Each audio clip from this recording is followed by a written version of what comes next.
Hello everybody and welcome to another review of MLP. And this time it's not an entire week late. Yay, progression! But if I'm honest with you, this episode is not one I was excited for two reasons. And two huge reasons. Pinkie Pie and Maud Pie.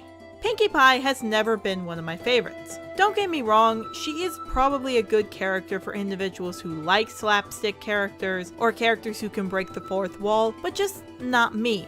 I like characters more based around story building or complexity than slapstick. I know Pinkie has gone through some character development, but in comparison to the others, it's a bit harder to say that she's indeed progressed throughout the series. Ironically, the same can be said for Maud. For as many episodes that she's been in, she hasn't exactly produced a phenomenal episode for me, and some of my least favorite episodes of the entire season end up being any one that has Pinkie and Maud, and it generally makes onto the top 5, if not top 3 worst episodes of the season for me. So can these two actually produce an episode that I would love to jump for joy at, or will this be another disappointing streak that keeps on rolling in? Let's find out today on Theories of the Thoughts review of A Rock Solid Friendship.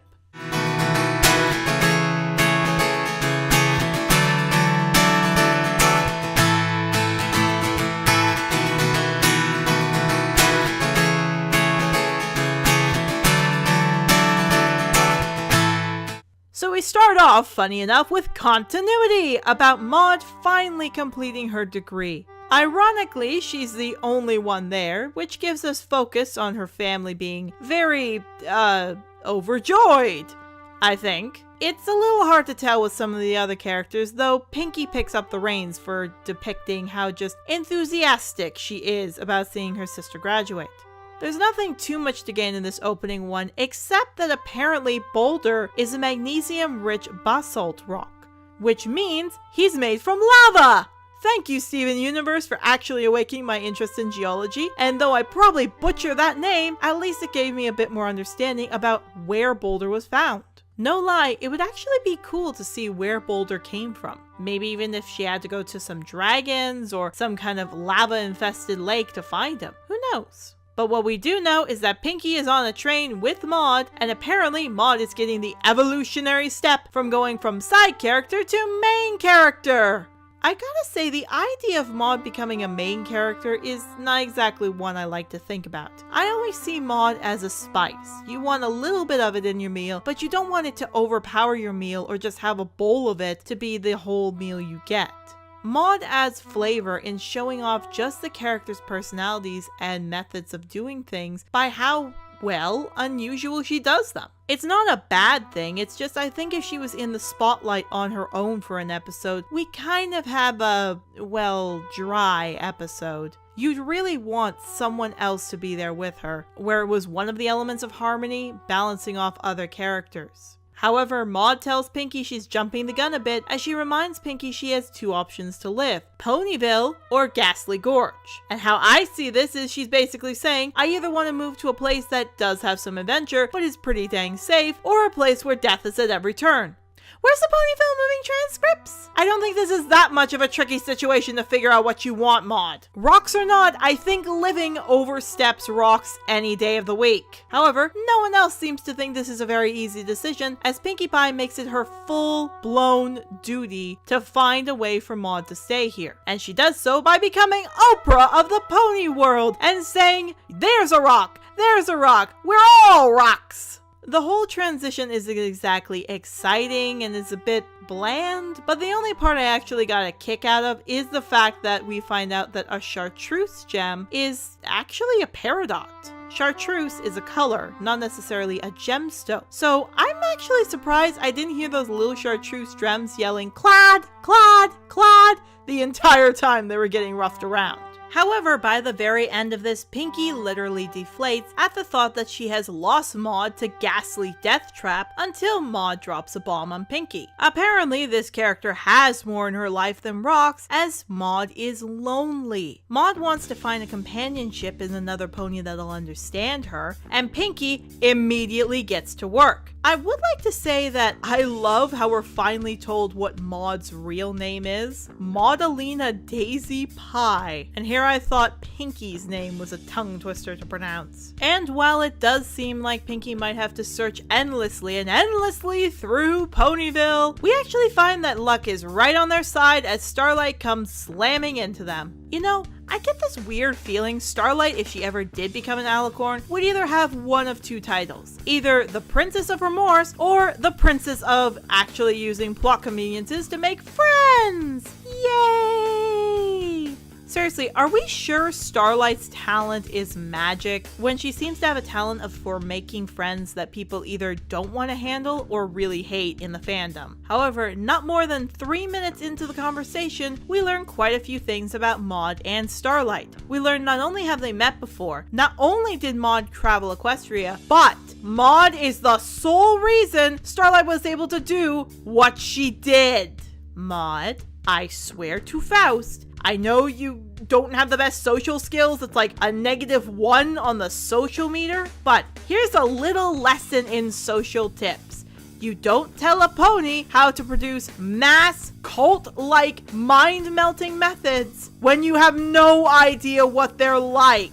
Also, on a quick note, how'd you know that? Did you test this on somebody?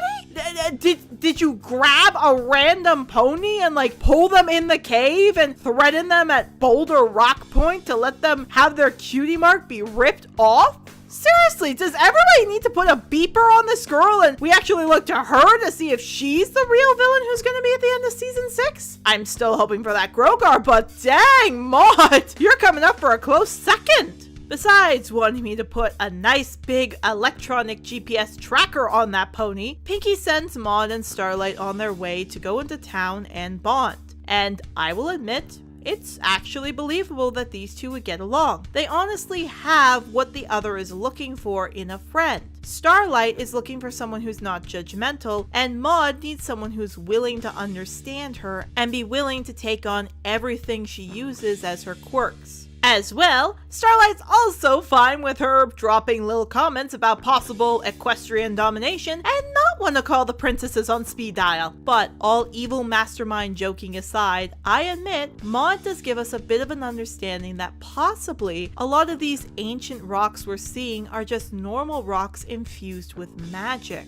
I would be interested to see if there could be a study done to see what kind of rocks these could have been before they had encountered magic, and if this really did change their perception and form. But that's an experiment for another day. For now, however, we learn Starlight has a secret fear of people knowing she likes kites. I mean, I don't know why that would be a big fear, but good for you, Starlight, for telling us?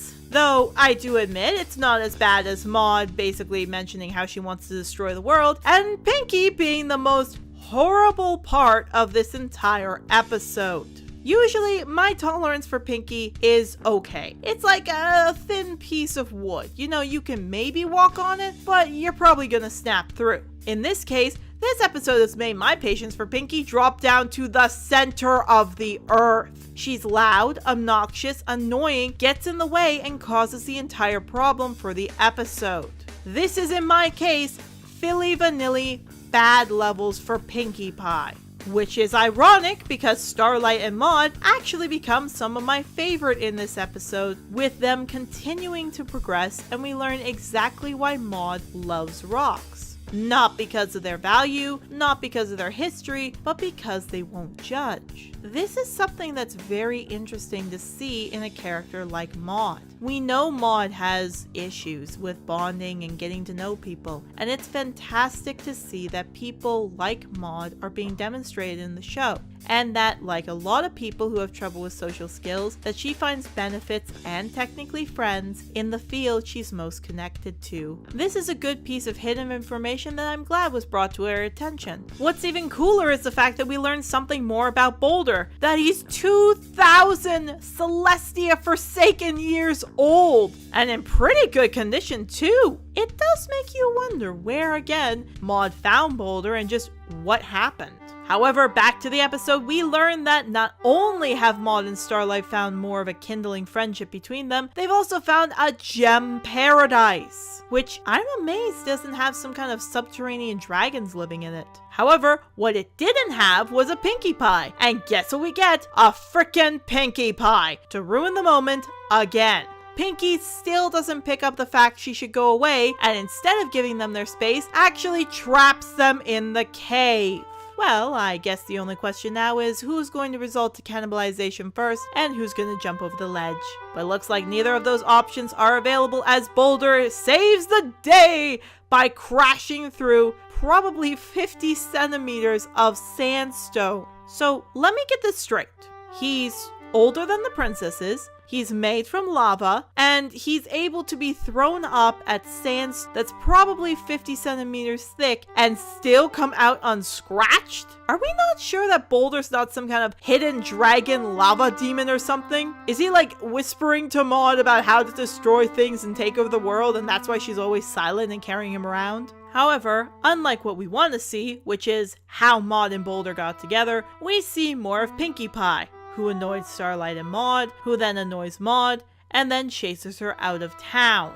I know it seems like I'm speeding through that, but that's basically what happens. There's very little development shown in this section, and very little development given so that the characters can progress. Instead, it's just shown that Maud got upset or feeling uncomfortable about what was going on and left. And when Pinkie Pie goes to Starlight, we get the explanation that Pinkie has needed for some time. That it was Pinkie's fault for this whole thing happening. One scene change later though, and we see that Maud is in Ghastly Gorge. And what is Maud doing? Why, she's trying to get herself killed over a rock. Okay, Maud, I get that you like rocks, but you might want to watch out for the Celestia dang eel that's above your head. How did you not know there was an eel there? It was roaring and dripping slime and everything. Look, I know you can tell from Applejack like where she was from the sediments on her hoof, and you can tell just by sniffing a rock what kind it is, but holy cow, how are you this dense